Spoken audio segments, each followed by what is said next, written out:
All right, well, welcome back. We are now doing part two. We've had the first phase, I guess, of our Latin American revolutions. They kind of popped up, popped down. It was Napoleon kind of set things off. The American Revolution, the ideas from the French Revolution, all these sort of things sort of kind of married it together. The slave revolt in Saint-Domingue has kind of did it as well.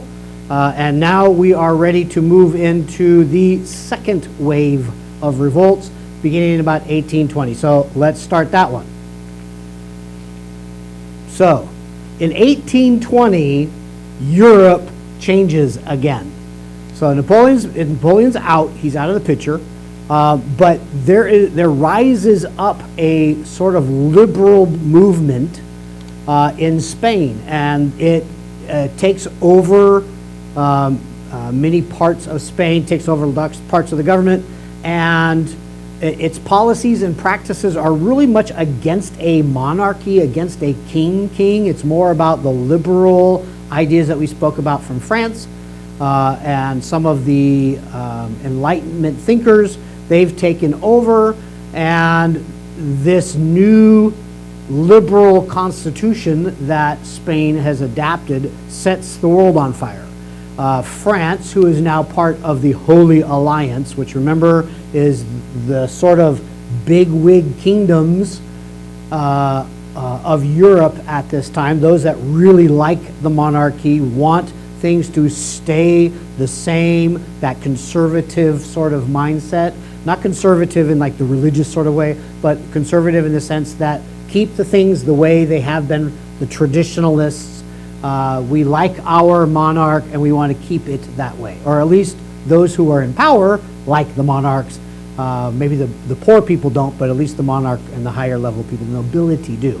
So liberalism takes over Spain. France, as part of the alliance, invades Spain and goes to war with Spain in 1821 through 1822. And this triggers a whole series of revolts over in the colonies. Again, what's going to happen? Well, who's going to be tied to whom? Where do loyalties lie this time?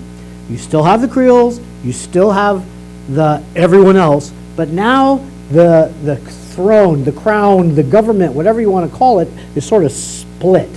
You have Spanish liberals who are in power and trying to make things work, and you have Spanish conservatives who are trying to put things back the way they were.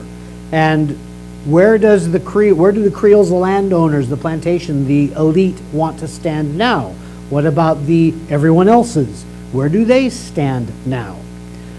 Well, first one that we're going to hit on is the Mexican Empire.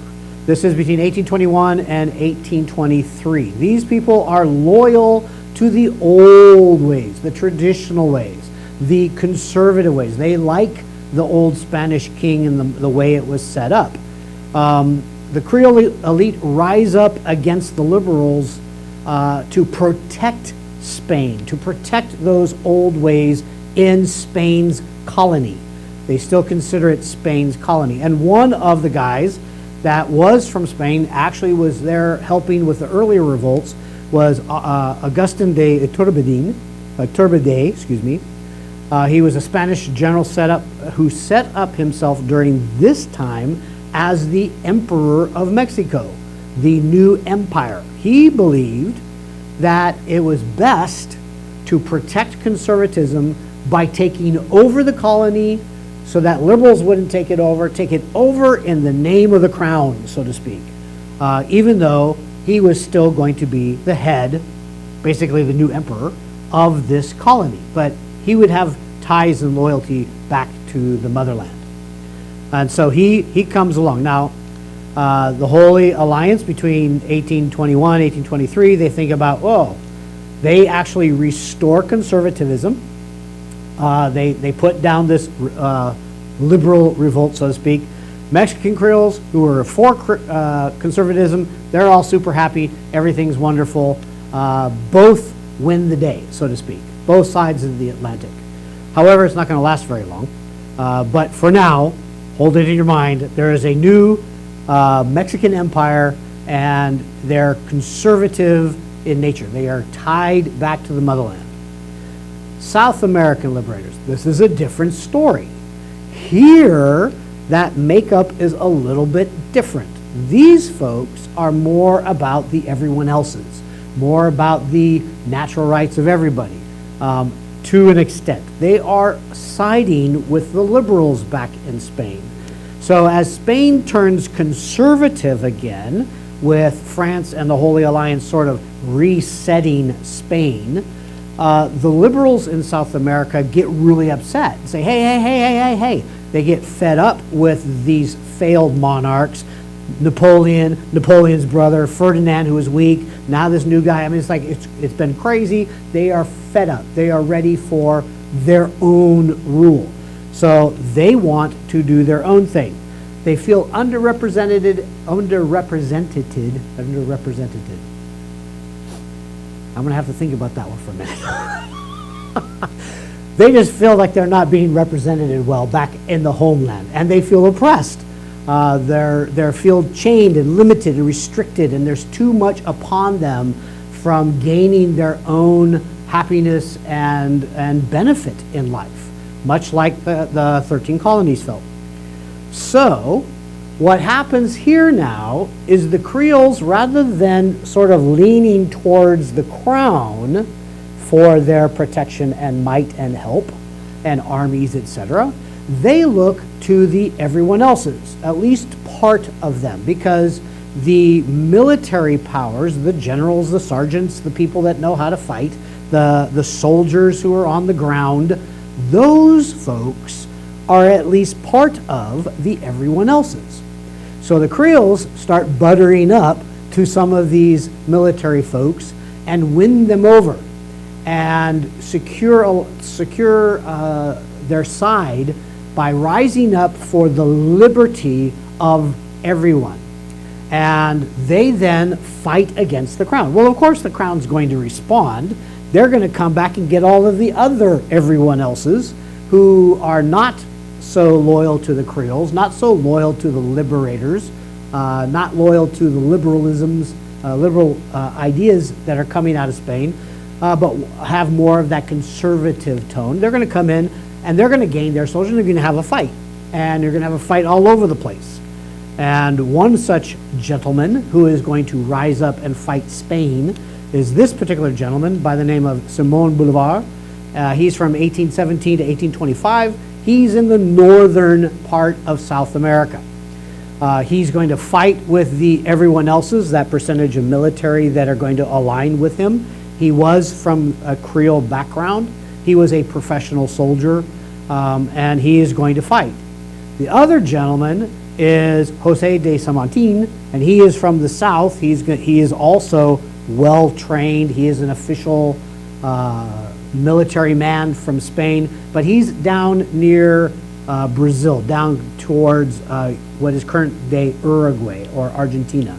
And he's going to sort of start from the south and work his way up, as Bolívar is going to be out of Venezuela region and is going to work his way down. And they're going to kind of go this way and meet up along the western coast, or the Spanish-controlled side of South America. As you can see here, Bolívar starts in Caracas, Venezuela. He's going to start there, and he's going to work his way across. He's going to have victories there in Venezuela region. He's going to come down, get New Granada, keep on going down, and then settle and sort of have his big end of his moment in that Peru area. There's a lot of mining there. There's a lot of resistance there, so he's getting bogged down. Well, come to the rescue, José de San Martín. He's coming, starting in Buenos Aires. He's going to come across the mountains and start in Chile and liberate Chile, and then work his way up the coast and meet Bolívar in the Peruvian area and help him win Peru's independence. Now, that's all fine and wonderful, but what's going on back home? As these two guys are making mincemeat out of the Spanish colonies, the Spanish crown back home is not just going to sit there and twiddle its thumbs. So the Holy Alliance and the Spanish king these conservative, traditional monarchy kind of governments, they're sort of like, what should we do? Shall we go back and put these revolts down? And as they contemplate this over a couple years between 1822 and 1824, that big question comes to a head.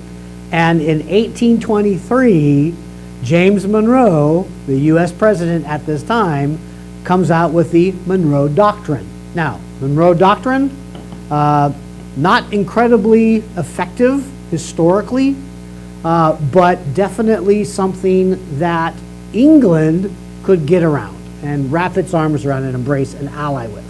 I don't know if that was the reason why it seemed to work, but what was the Monroe Doctrine? Monroe said, we, the United States, will not allow any other country, any European country, to come and mess with any of us newbies over here in the New World. This is hands-off territory. If you mess with anybody in the South, you mess with us and we will fight you. Now, the only problem with that is that America at this time was not very strong, didn't have a very great, there wasn't a really big threat, but England, who was always an enemy of France, always wanted to get the upper hand, England kind of backs it up and goes, yeah, we're going to do the same thing. We're going to back them up too. And so you had this big sort of show of puffed up chests and, we're going to do it. Dun, dun, dun. You go over and mess with us, you're going to get the full, all of us. We're all going to gang up on you. So what ends up happening is Spain sort of goes, oh, okay, fine, we won't touch you. Oh, okay, says the Holy Alliance, we won't touch you. And they sort of leave the New World alone. Well, the only problem with that is that by the time you get to 1831, here's all these new regions, new countries, so to speak, new settlements, new governments, and they're all scratching their head going, oh, you're free, but now what? How do we rule ourselves? Are we going to be centralists? Are we going to, put all our power into one centered area? Our governments are going to be, ruled by a council and everybody has to just obey? Are we going to be federalists? Are we going to kind of split things up and have like different regions and districts and states and each one's going to have their own sort of government and we'll kind of, the main national sort of government is going to sort of be kind of small. Are we going to be a dictatorship? It doesn't have to be a king. Are we going to do like Augustine? Are we going to end up, or Augustine? Are we going to end up sort of setting ourselves up as our own emperor? Are we going to have that as our way of running our government? Or are we going to be republics, represented by the people? The people are going to have the voice. Where is it going to go? Well, if you think about it, it probably isn't going to take you too long to sort of settle out the idea of, well, who's in control? Whose interests are going to outweigh the others? Are the Creoles' interests going to outweigh the everyone else interests?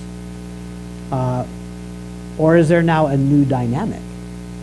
Do the everyone else's now split into very distinct classes of people with very distinctive ideas and ideologies and desires and wants, so that the Creoles isn't black and white anymore, isn't just Creoles and then everyone else. Maybe the everyone else is going to rise up a little bit. Historically speaking, most of what we see in these early years of the 1800s is that there is some form of dictatorship that keeps rising up. Someone that rises up with, I got the answers, I'm the mightiest, I have the power, I'm the boss. And they kind of go up and down throughout the 1800s, and then we're going to see how they sort of settle out by the end of the 1800s, early 1900s. But that's sort of where we are. The democratic revolutions, the ideologies that came out of them, give people hope that they are important, that they are equal, that God has created them in such a way that they have value and that value is no different than anyone else of any other skin color, of any other position in life. Let that start being the conversation at dinner tables and in churches and in the markets. And you're going to see changes happening, and that's what we see. We see some really big changes. And as we move into the next section, we're going to go to the other side of the world, and we're going to look at how this ripple effect didn't just focus in the New World, but it's going to encourage and spark a fire in India as well. And that's where we're going next week. See you then.